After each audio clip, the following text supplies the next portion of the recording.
বিসমিল্লাহির রহমানির রহিম। প্রিয় শিক্ষার্থীরা, আজকের অনলাইন ক্লাসটি তোমরা যে যেখানে বসে দেখছো সকলকে স্বাগত জানাচ্ছি। শিক্ষার্থীরা, আমি জাকিয়া সুলতানা, প্রভাষক উদ্ভিদবিদ্যা, Majid Joina foundation school and college. আজকে আমি তোমাদের একাদশ শ্রেণীর জীববিজ্ঞান প্রথম পত্র বইটি হতে একটি লেকচার দেখাবো। তো শিক্ষার্থীরা, আমার আজকের লেকচারটি তোমাদের পাঠ্য বইয়ের অধ্যায় 7, যার নাম হচ্ছে নগ্নবীজি ও আবৃতবীজি উদ্ভিদ, এই অংশের উপরে তৈরি করা। শিক্ষার্থীরা, এই অংশের উপরে বা এই অধ্যায়ের উপরে আমার এটি দ্বিতীয় লেকচার। আজকের পাঠটি শেষে তোমরা যে সকল বিষয় সম্পর্কে জানতে পারবে সেগুলো হচ্ছে আবৃতবীজি উদ্ভিদ, একবীজপত্রী উদ্ভিদের গোত্র পরিচিতি এবং দ্বিবীজপত্রী উদ্ভিদের গোত্র পরিচিতি। আজকের টপিকসটি পড়ার মাধ্যমে আমরা এই 3টি বিষয় সম্পর্কে জানবো এবং একই সাথে এই অধ্যায়টি আমরা প্রায় শেষ করব। প্রিয় শিক্ষার্থীরা, প্রথমেই আমরা দেখে নিব যে আবৃতবীজি উদ্ভিদ কী, এর সংজ্ঞা কী। গত ক্লাসে তোমরা নগ্নবীজি উদ্ভিদ দেখেছিলে এবং সেখান থেকে একটি প্রতীকী উদ্ভিদের বর্ণনা এবং তার জীবন চক্র যেটি আছে সেটি আমরা কিন্তু দেখেছিলাম, অর্থাৎ সাইকাস যে আছে তার বিভিন্ন পর্যায়গুলো, বৈশিষ্ট্যগুলো, এগুলো আমরা দেখেছিলাম। আজকে আমরা আবৃতবীজি উদ্ভিদ দেখব। তো আবৃতবীজি উদ্ভিদের মধ্যে প্রথমেই আমরা দেখে নিচ্ছি সংজ্ঞা কী। আবৃতবীজি উদ্ভিদ সম্পর্কে তো আমরা সবাই পরিচিত। আমাদের আশেপাশে সব থেকে বেশি পরিমাণে যে উদ্ভিদগুলো দেখতে পাওয়া যায় সেগুলো কিন্তু এই আবৃতবীজি উদ্ভিদ। আবৃতবীজি উদ্ভিদ বলতে তাদেরকে আমরা বুঝাবো যে সকল উদ্ভিদের বীজ আবৃত অবস্থায় থাকে, তাদেরকে আবৃতবীজি উদ্ভিদ বা এনজিওস্পার্ম বলা হয়ে থাকে। অর্থাৎ যে সকল উদ্ভিদের বীজ ফলের মধ্যে আবৃত অবস্থায় থাকছে তাকেই আমরা বলছি আবৃতবীজি উদ্ভিদ বা ইংরেজিতে এনজিওস্পার্ম। তো সাধারণত আবৃতবীজি উদ্ভিদগুলোর বীজগুলো ফলের মধ্যে লুকায়িত অবস্থায় থাকে বা আবৃত অবস্থায় থাকে, তাই তার নামটা এইভাবে করা হয়েছে, আবৃতবীজি। এবার আমরা আবৃতবীজি উদ্ভিদ যে আছে এর কিছু বৈশিষ্ট্য দেখব, অর্থাৎ কি কি বৈশিষ্ট্য থাকলে একটি উদ্ভিদকে আমরা আবৃতবীজি উদ্ভিদ বলবো। তো প্রথমেই আমরা দেখছি উদ্ভিদটি হচ্ছে মূলত স্পোরোফাইটিক বা স্পোরোফাইট, অর্থাৎ যে উদ্ভিদটি আমরা দেখব তার দৈহিক গঠন দেখব সেটি হচ্ছে মূলত রেণুধর উদ্ভিদ, অর্থাৎ যেখানে রেণু বা স্পোর উৎপন্ন হয়, এবং পরবর্তীতে হচ্ছে এটি পুষ্পক, অবশ্যই এতে ফুল থাকবে এবং ভাস্কুলার টিস্যু সমৃদ্ধ। এগুলো কিন্তু পুষ্পক এবং ভাস্কুলার টিস্যু সমৃদ্ধ যে বৈশিষ্ট্যগুলো আছে এগুলো কিন্তু একটি উদ্ভিদের উন্নত বৈশিষ্ট্য। তো সব থেকে উন্নত স্তরে কিন্তু এই আবৃতবীজি উদ্ভিদটি রয়েছে, অর্থাৎ নগ্নবীজির থেকেও কিন্তু আবৃতবীজি তোমার অধিক উন্নত। তো তাদের উদ্ভিদ হচ্ছে স্পোরোফাইটিক, পুষ্পক এবং ভাস্কুলার টিস্যু সমৃদ্ধ। 2, গর্ভকেশর সাধারণত গর্ভাশয়, গর্ভদণ্ড ও গর্ভমুণ্ড নিয়ে গঠিত। তোমরা যারা ফুলের বিভিন্ন অংশ পড়েছ বিভিন্ন পাঠ্য বই থেকে, তো তারা নিশ্চয়ই দেখেছো যে একটি গর্ভাশয়ের 3টি অংশ থাকে, যে স্থির স্তবক যেটাকে আমরা বলি তার 3টি অংশ থাকে, গর্ভাশয়, গর্ভদণ্ড ও গর্ভমুণ্ড। এই আবৃতবীজি উদ্ভিদের প্রত্যেকটা ফুলেরই এই 3টি অংশ উপস্থিত থাকবে, গর্ভকেশরে এই 3টি অংশ উপস্থিত থাকবে। 3 নাম্বার যেটি আছে, ডিম্বক গর্ভাশয়ের অভ্যন্তরে সৃষ্টি হয়, যেটি আমাদের প্রধান বৈশিষ্ট্য হিসেবে আমরা বলেছি আবৃতবীজি। এই ডিম্বকটি গর্ভাশয়ের অভ্যন্তরে সৃষ্টি হয়, নিষেকের পর ডিম্বক বীজে রূপান্তরিত হয়। অর্থাৎ এই সকল উদ্ভিদের ডিম্বক যেগুলো আছে এগুলো নিষেক প্রক্রিয়া শেষে বীজে পরিণত হবে এবং বীজ থেকে পরবর্তী প্রজন্মে কী হচ্ছে, উদ্ভিদগুলো চলে আসছে। দেখো, পরাগরেণু ফ্লাজেলাবিহীন এবং পরাগরেণু গর্ভমুণ্ডে পতিত হয়। এই বৈশিষ্ট্যটা আমরা একটু লক্ষ্য করব। আমরা সাইকাসের বেলায় দেখেছিলাম সাইকাসের পরাগরেণু ফ্লাজেলা যুক্ত এবং উদ্ভিদ জগতে আমরা বলেছিলাম সবথেকে বড় শুক্রাণু কিন্তু তৈরি হচ্ছে সাইকাসে। কিন্তু আমরা যদি আবৃতবীজি উদ্ভিদগুলো দেখি তাদের প্রত্যেকটার পরাগরেণু হচ্ছে ফ্লাজেলাবিহীন, অর্থাৎ এখানে কোনো পরাগরেণুতে ফ্লাজেলা থাকবে না। আর পরাগরেণু অবশ্যই ফুলের গর্ভমুণ্ডে পতিত হবে। আমরা সাইকাসের বেলায় দেখেছিলাম যে পরাগরেণু হচ্ছে সরাসরি ডিম্বক রন্ধ্রে পতিত হয়, কিন্তু এখানে কোথায় পতিত হবে, গর্ভমুণ্ডে। দ্বিতীয় বৈশিষ্ট্যটি একটি গুরুত্বপূর্ণ বৈশিষ্ট্য, সেটি হচ্ছে এদের দ্বিনিষেক ঘটে এবং নিষেকের পর শস্য গঠিত হয়। এই উদ্ভিদগুলোর সবার দ্বিনিষেক সংঘটিত হয়। দ্বিনিষেকের সংজ্ঞা তোমরা নবম ও দশম শ্রেণীতে পড়ে এসেছ। এদের সবারই দ্বিনিষেক ঘটে এবং নিষেকের পরে শস্য গঠিত হয়। আর শস্য হচ্ছে ট্রিপ্লয়েড, ক্রোমোজোম সংখ্যা হচ্ছে 3n। কারণ এখানে 3টি নিউক্লিয়াস পরস্পর সংমিশ্রিত হয়ে বা সম্মিলিতভাবে যে একটি কোষ তৈরি করে, সেই কোষটা পরবর্তীতে বিভাজিত হয়ে শস্য তৈরি করে, এবং এই 3 কোষের মিলন ঘটার ফলে শস্যটা কিন্তু ট্রিপ্লয়েড হচ্ছে। এটি আবৃতবীজী উদ্ভিদের একটি বিশেষ বৈশিষ্ট্য। এটি অবশ্যই তোমরা সৃজনশীলের ক্ষেত্রে মনে রাখবে, অর্থাৎ ট্রিপ্লয়েড এবং দ্বিনিষেক এই দুটি জিনিস অত্যন্ত গুরুত্বপূর্ণ সৃজনশীল অংশের হিন্টসের জন্য। এবার দেখো, কোনো প্রকার আর্কিগোনিয়াম সৃষ্টি হয় না। এই উদ্ভিদের কোনো রকমের আর্কিগোনিয়াম সৃষ্টি হয় না, যেটা আমরা দেখেছিলাম যে নগ্নবীজী উদ্ভিদের ক্ষেত্রে হয়ে থাকে। আর্কিগোনিয়াম সৃষ্টি না হওয়া এটি কিন্তু উন্নততর বৈশিষ্ট্য। বীজে একটি বা দুটি পত্র থাকে। এদের যে বীজ তৈরি হবে, বীজে একটি অথবা দুটি পত্র থাকতে পারে। তো এটি ছিল আমাদের আবৃতবীজী উদ্ভিদের বৈশিষ্ট্য। তো আমরা উদাহরণ হিসাবে দেখব আমাদের আশেপাশে যে সকল পুষ্পক উদ্ভিদ আছে, আম, জাম, জবা বা অন্য যে ফুলের উদ্ভিদগুলো আছে সেগুলো, বা যাদের থেকে আমরা ফল খাচ্ছি, সেইগুলো সবাই কিন্তু মোটামুটি আবৃতবীজী উদ্ভিদ। এবার আসা আমরা আবৃতবীজী উদ্ভিদের প্রকারভেদ দেখব। আবৃতবীজী উদ্ভিদ দুই প্রকারের হতে পারে, একবীজপত্রী ও দ্বিবীজপত্রী। আর যাদের বীজে একটি মাত্র পত্র থাকে তাদেরকে আমরা বলবো একবীজপত্রী, এবং যাদের বীজে দুটি পত্র থাকবে তাদেরকে আমরা বলবো দ্বিবীজপত্রী। অর্থাৎ বীজ পত্রের উপর ভিত্তি করে আমরা আবৃতবীজী উদ্ভিদকে একবীজপত্রী এবং দ্বিবীজপত্রী উদ্ভিদে ভাগ করেছি। এদের বৈশিষ্ট্যগত আরও অনেক পার্থক্য রয়েছে, থাকলেও মূল বৈশিষ্ট্য হিসেবে যেটি গণনা করা হয়েছে সেটি হচ্ছে বীজে পত্রের সংখ্যা। একটি পত্র হলে একবীজপত্রী এবং দুটি পত্র হলে দ্বিবীজপত্রী। এবং এই বীজ পত্রের উপরে আলা ভিত্তি করে যখন এদেরকে পৃথক করা হয়েছে, তখন দেখা গিয়েছে যে এই উদ্ভিদগুলোর মধ্যে বৈশিষ্ট্যগতভাবে, যেমন একবীজপত্রী উদ্ভিদের মধ্যে যে বৈশিষ্ট্যগুলো আছে সেগুলো প্রায় সবার ক্ষেত্রে একই রকমের, আবার দ্বিবীজপত্রী যেগুলো আছে তাদের বৈশিষ্ট্যগুলো কিন্তু মোটামুটি একই রকমের। যেমন পাতার বিন্যাস, মূল, তারপর হচ্ছে ফলের প্রকৃতি, কীভাবে উৎপন্ন হয়, এগুলো সবই কিন্তু দেখা গিয়েছে এই পত্রের উপর ভাগ করার ফলে প্রায় হুবহু মিলে গিয়েছে। দেন আমরা দেখব কি কি আছে আমাদের পরবর্তী টপিকসটি হচ্ছে একবীজপত্রী উদ্ভিদের বৈশিষ্ট্য বা একবীজপত্রী উদ্ভিদ।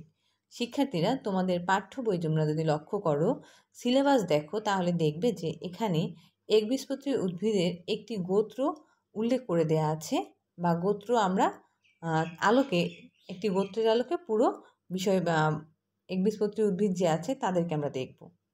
তো আমাদের সিলেবাসে যেহেতু একবীজপত্রী উদ্ভিদ হিসাবে একটি বিশেষ গোত্র অর্থাৎ পোয়াসি গোত্রটি দেয়া আছে, আমরা এই গোত্রের বৈশিষ্ট্যগুলো দেখব। এই বৈশিষ্ট্যগুলোই কিন্তু একবীজপত্রী উদ্ভিদের বৈশিষ্ট্য, তবে দুই একটি ছোট ভিন্নতা রয়েছে। তোমরা তোমাদের পাঠ্য বইগুলো যখন পড়বে, ক্লাসটি শেষে যখন দেখবে, তখন দুটি বৈশিষ্ট্য একটু মিলিয়ে নিবে, দেখবে যে একই রকমের বৈশিষ্ট্য, কিন্তু যখন আমরা শুধু একবীজপত্রী উদ্ভিদের বৈশিষ্ট্য বলছি, তখন কিন্তু আমরা সমস্ত একবীজপত্রী উদ্ভিদের বৈশিষ্ট্য বলছি, যেগুলো কিন্তু এরা কিন্তু যেহেতু পোয়াসি গোত্রের বৈশিষ্ট্য লেখা, এগুলোও কিন্তু একবীজপত্রী উদ্ভিদের বৈশিষ্ট্য। তবে শুধু দুই একটি জায়গায় পার্থক্য থাকার কারণে আমি এই দুটি বৈশিষ্ট্য তোমাদেরকে আলাদা করে দেখাইনি। এটি পড়লেই তোমাদের অনেকটা একবীজপত্রী উদ্ভিদের বৈশিষ্ট্য পড়া হয়ে যাবে, কিন্তু মূলত বৈশিষ্ট্যগুলো পড়ছি আমরা পোয়াসি গোত্রের, আর পোয়াসি গোত্র একবীজপত্রী উদ্ভিদের একটি গোত্র। এরকমের আরও অনেকগুলো গোত্র আছে যাদের সাথে বৈশিষ্ট্য কিন্তু একবীজপত্রী উদ্ভিদের বৈশিষ্ট্যের সাথে মিলে যাবে, কারণ এরা সবাই হচ্ছে একবীজপত্রী। ঠিক তেমনি আমরা দ্বিবীজপত্রীর ক্ষেত্রে একটি গোত্রের বৈশিষ্ট্য দেখব এবং গোত্রকে চিনব, তার আলোকে তোমরা দ্বিবীজপত্রীর বৈশিষ্ট্য কী করতে পারবে, ব্যাখ্যা করতে পারবে। তো আমরা দেখি আমাদের বৈশিষ্ট্যগুলো কি কি আছে। প্রথমে একবীজপত্রী উদ্ভিদ যেটি আছে সেটি হচ্ছে প্রথম বৈশিষ্ট্য, বর্ষজীবী বা বহুবর্ষজীবী বিরুৎ প্রকৃতির এরা। সাধারণত একবীজপত্রী উদ্ভিদের পোয়াসি গোত্রের যারা আছে তারা বর্ষজীবী, কেউ কেউ বহুবর্ষজীবী অর্থাৎ কয়েক বছর বাঁচতে পারে, আর বিরুৎ প্রকৃতির। তবে কেউ কেউ বৃক্ষ প্রকৃতিরও হতে পারে, যেমন আমরা বাঁশ যেটাকে বলবো, বাঁশ জাতীয় যে প্রজাতি, বাঁশের যে প্রজাতি আছে, এটি একটি একবীজপত্রী উদ্ভিদ এবং এটি পোয়াসি গোত্রের অন্তর্গত একটি উদ্ভিদ। এটি কিন্তু বৃক্ষ ধরনের হয়ে থাকে। আর অধিকাংশগুলো যেমন ধান, গম, এরা সবাই পোয়াসি গোত্রের অন্তর্গত, তাই এদের বৈশিষ্ট্যগুলো কিন্তু এরকম যে এরা বর্ষজীবী, কেউ কেউ আছে বহুবর্ষজীবী, বিরুৎ প্রকৃতির, আর কেউ কেউ বৃক্ষ প্রকৃতিরও হতে পারে। কাণ্ড সাধারণত নলাকার। আমরা যদি ধান, গমের কাণ্ড লক্ষ্য করি, দেখবি এগুলো নলাকার কাণ্ড বিশিষ্ট এবং মধ্যপর্ব ফাঁপা। এদের মাঝখানে দুটি পর্বের মাঝের যে অংশ, এগুলো কিন্তু ফাঁকা থাকে। আমরা যদি বাঁশ খেয়াল করি, সেক্ষেত্রে আমরা দেখব যে আমরা যেটাকে বলছি দুটি গিঁট বলা হয়ে থাকে, এই গিঁট কিন্তু মূলত পর্ব। তো একটি পর্ব থেকে আরেকটা পর্ব এর মাঝখানে যে অংশটুকু সেটুকুকে আমরা বলছি মধ্যপর্ব, এবং এই অংশটি কিন্তু ফাঁকা থাকে। যেমন বাঁশের ক্ষেত্রে তোমরা স্পষ্ট বুঝতে পারবে, তেমনি ধান গমেদের ক্ষেত্রে এগুলো কিন্তু স্পষ্ট বোঝা যায়। পাতা লিগুইল বিশিষ্ট। তোমরা এই সকল উদ্ভিদের পাতা যদি লক্ষ্য করো, দেখবে এই সকল উদ্ভিদের গায়ে ছোট ছোট লোমশ অংশ বিদ্যমান থাকে, যেগুলোকে বলা হচ্ছে লিগুইল। আমরা ধানে দেখব, গম, অন্য সব উদ্ভিদের ক্ষেত্রেও যদি আমরা দেখি, বাঁশ, সেক্ষেত্রে ঘাস, এগুলোর ক্ষেত্রে কিন্তু দেখবে ছোট ছোট কি থাকছে, লোম আকৃতির অঙ্গাণু থাকছে, যেগুলোকে আমরা বলছি লিগুইল। এবার আছে পুষ্পবিন্যাস স্পাইকলেট। এই টার্মটি তোমরা অবশ্যই মনে রাখবে, এবং এটি এই গোত্র শনাক্তকরণের তোমাদের পাঠ্য বই থেকে যে সৃজনশীল অংশে প্রশ্ন করা হয় তার একটি হিন্টস হিসাবে ব্যবহার করা হয়ে থাকে। পুষ্পবিন্যাস স্পাইকলেট এটি একটি বিশেষ ধরনের পুষ্পবিন্যাস, যেটি আমি তোমাদেরকে পরবর্তী স্লাইডে দেখিয়ে দেব। পরাগরেণু সর্বমুখ, অর্থাৎ এদের পরাগরেণুটা সর্বমুখ। পরাগরেণুর অনেকগুলো প্রকারভেদ আছে, তোমরা তোমাদের বইয়ে দেখবে যে এখানে অনেকগুলো ছোট ছোট বিষয়ে আলোচনা করা হয়েছে। অমরা বিন্যাস, তারপরে পত্রের বিন্যাস, ফুলের পাপড়ির বিন্যাসগুলো আছে। তো এই বিষয়গুলো তোমরা তোমাদের নিজেদের আগ্রহ থেকে জানার জন্য তোমাদের পাঠ্য বইয়ের যে টপিক্সের এই অংশে কিছু ছোট ছোট টার্ম উল্লেখ করা হয়েছে, সেগুলো তোমরা নিজেরা দেখে নেবে। কারণ এই বিষয়গুলো আমাদের প্রত্যেকের জানা উচিত, এবং আমরা এগুলো যখন তুমি জানবে, তখন তোমার পাশে থাকা যে কোনো একটা উদ্ভিদকে দেখে তুমি সুন্দর করে তার উদ্ভিদ বিজ্ঞানের ভাষায় এই বিন্যাসটিকে কি বলে বা এই গঠনটিকে কি বলে খুব সহজে তুমি শনাক্ত করতে পারবে। দেন আসো গর্ভমুণ্ড পালকের ন্যায়। এই সকল ফুলের যে গর্ভমুণ্ড আছে এগুলো পালকের মতো হয়ে থাকে, অর্থাৎ পালক যেমন ঠিক তেমনি। তোমরা চিত্রে একটু পরে দেখতে পাবে এটি। শিক্ষার্থীরা এটি 7 নাম্বার হবে। অমরা বিন্যাস হচ্ছে মূলীয়, এটি একটি বিশেষ প্রকৃতির বিন্যাস, যেটা আমি তোমাদের বললাম। তোমাদের পাঠ্য বইয়ে এই টার্মগুলো সব উল্লেখ করা আছে, তোমরা দেখবে, এবং চিত্রও দেওয়া আছে। আর ফল হচ্ছে ক্যারিওপসিস। ফল ক্যারিওপসিস বলতে আমরা বুঝাবো এই ধরনের যে ফলগুলো দেখেছি আমরা ধান গমের, ঠিক তাদের এই ফলটার বিন্যাসটাকে বলা হচ্ছে ক্যারিওপসিস। আসো আমরা একটু চিত্রের মাধ্যমে দেখি। দেখো এদের কাণ্ডগুলো হচ্ছে আমরা বলেছিলাম নলাকার, এবং এই পর্ব এবং দুটি পর্বের মাঝখানে মধ্যপর্ব থাকে ফাঁকা। পাতাগুলো সাধারণত সমান্তরাল শিরাবিন্যাস যুক্ত হয়। আর হচ্ছে গিয়ে দেখো একই সাথে আমরা এখানে একটি স্পাইকলেট বিন্যাসের ফুলের গঠন বলেছি। আমি একটু আগে বলেছি গর্ভমুণ্ড হচ্ছে পালকের ন্যায়। দেখো এই যে গর্ভমুণ্ডটি হচ্ছে পালকের ন্যায়, এবং একই সাথে গর্ভাশয় দেখানো হয়েছে। পরাগধানী বলেছিলাম সর্বমুখ, যাদের পরাগধানীর পরাগদণ্ডটি মাঝ বরাবর অবস্থান করে। লক্ষ্য করে দেখো যে পরাগধানীটি আছে, এই পুংদণ্ড যখন সংযোগ স্থান সেটি হচ্ছে মাঝখানে, এদের মাঝখানে থাকে, তাদেরকে বলা হয় সর্বমুখ। এরপর দেখো লডিগুল বলা হয়েছে, এদের লডিগুল উপস্থিত, মানে শূন্য গ্লুম উপস্থিত। আর এখানে বিশেষ কিছু বিন্যাস দেখানো হয়েছে, যেটি একটি স্পাইকলেটের অংশ, এটি আমি তোমাদেরকে একটু পরেই দেখাচ্ছি। আর ফুলের গঠন যদি আমরা দেখি, এখানে দেখো একটি ধানের ফুল দেয়া আছে। আমরা অনেকেই কখনো ধানের ফুল লক্ষ্য করিনি, কিন্তু তোমরা যখন ধানের ফুল ফুটবে তখন যদি লক্ষ্য করো, তখন দেখবে যে একটি ধানের দুটি যে লেমা থাকে, এগুলোকে লেমা বলা হয়ে থাকে। লেমার ভিতরে অনেক পরাগধানীগুলো বেরিয়ে আসে। তো এই গঠন আমরা যদি একটু লক্ষ্য করো, ধানের সময় যখন ফুল আসার সময় হয়, তখন চাইলে এগুলো তোমরা দেখতে পারো। আর এখানে দেখো একটি ফুলের পুষ্প প্রতীক দেয়া আছে। পুষ্প প্রতীক হচ্ছে যার সাহায্যে কোনো একটি ফুলকে দেখে আমরা খুব সহজেই বলতে পারবো, এটি একটি চিহ্ন মাত্র, যে চিহ্নের সাহায্যে দেখে আমরা বুঝতে পারবো আসলে ফুলটি কেমন, সেটিকে বলা হচ্ছে পুষ্প প্রতীক। এখানে সকল কিছু একটি ফুলের, বিশেষ করে পাপড়ি, উপবীতি, দল, স্ত্রীস্তবক, এগুলো সব কিছু মিলিয়ে একটি সংকেত আঁকা হয়ে থাকে, যাকে বলা হচ্ছে পুষ্প প্রতীক। যেমন এখানে দেখো পেলিয়া দেখানো হয়েছে, গর্ভাশয়, এগুলোর মাধ্যমে দেখানো হয়েছে পুংকেশর, এবং অতিরিক্ত যদি কোনো কিছু থাকে যেমন বীতি, উপবীতি, এখানে আছে লডিকিউল থাকছে, তাই এখানে লডিকিউলটি দেখানো হয়েছে, এবং লেমা, বড় আকৃতির দুটি লেমা এবং প্যালিয়া থাকার কারণে সেগুলো উল্লেখ করা হয়েছে। তো এটি ছিল আমাদের পুরাস্থিগত উদ্ভিদের শনাক্তকারী বৈশিষ্ট্য থেকে আমরা দেখলাম বৈধগুলো কেমন। আমরা এবার একটু স্পাইকলেট বিন্যাস দেখব। আমি যেটি বলেছিলাম যে স্পাইকলেট বিন্যাসটিকে, এটি প্রায় তোমাদের ক্ষয়ের অংশে এসে থাকে। স্পাইকলেট হচ্ছে পয়াসি গোত্রের ফুলের একটি বিশেষ বিন্যাস।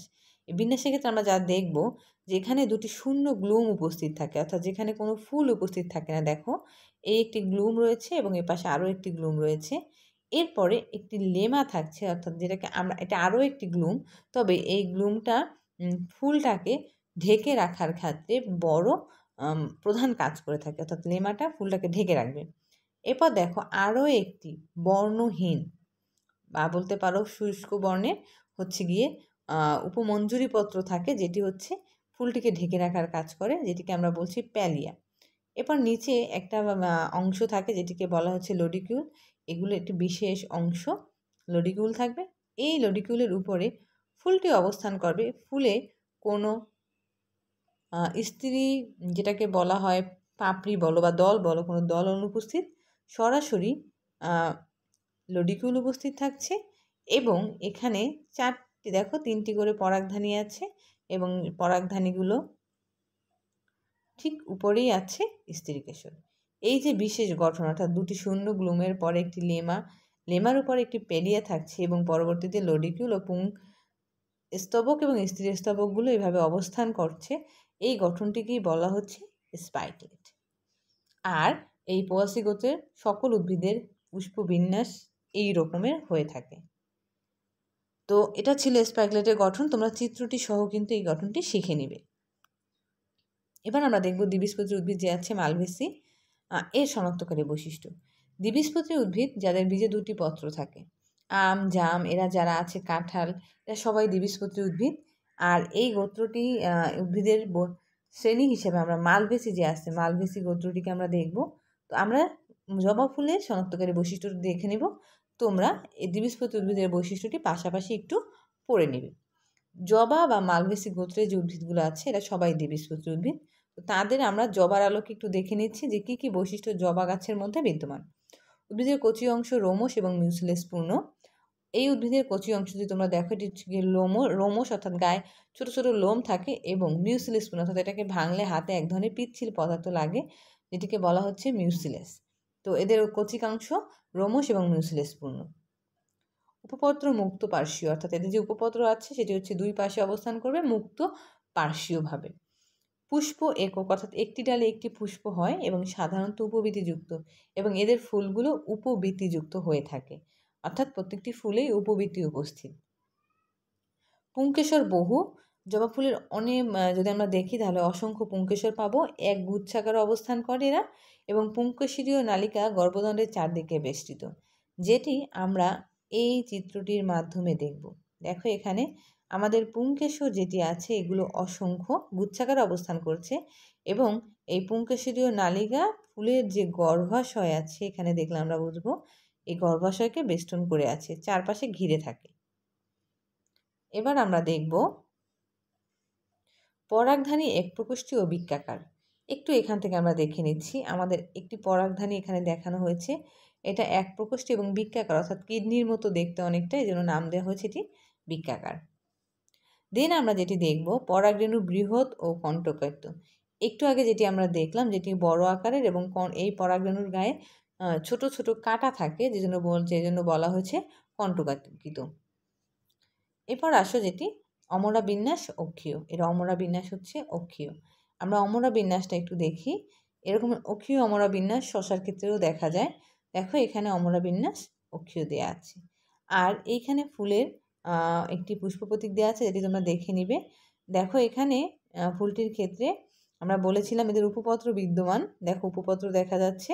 এবার উপবীতি আছে যেটি মুক্তভাবে অবস্থান করে, এখানে একটু তোমরা লক্ষ্য করে দেখবে, এখানে উপবীতিগুলোকে বাইরের দিকে দেখানো হয়েছে। এরপর ভিতরের দিকে দেখানো হয়েছে বীতি। আমরা বীতিটা এই যে দেখছি এখানে, জবা ফুলের উপবীতির পরের অংশটি হচ্ছে বীতি। বীতিগুলো পরস্পর সংযুক্ত অবস্থান করে। দেখো এরা কিন্তু একত্রে যুক্ত, আলাদা করা যায় না, তাই এদেরকে আমরা কিন্তু এখানে যুক্তভাবে অঙ্কন করেছি। এরপর আছে পাপড়ি বা দল। আমাদের দলগুলো একজন আর একজনের গায়ে এইভাবে পাকানো অবস্থাটা তোমরা লক্ষ্য করলে দেখবে, একটি অংশ বাইরে এবং একটি অংশ ভিতরে। একটা পাপড়ির একটি অংশ বাইরের দিকে, একটি অংশ ভিতরের দিকে, এভাবে বাইরে ভিতরে করে সেটা গঠন করেছে, যেটাকে বলা হয় টুইস্টেড। তো এই গঠনটি জবা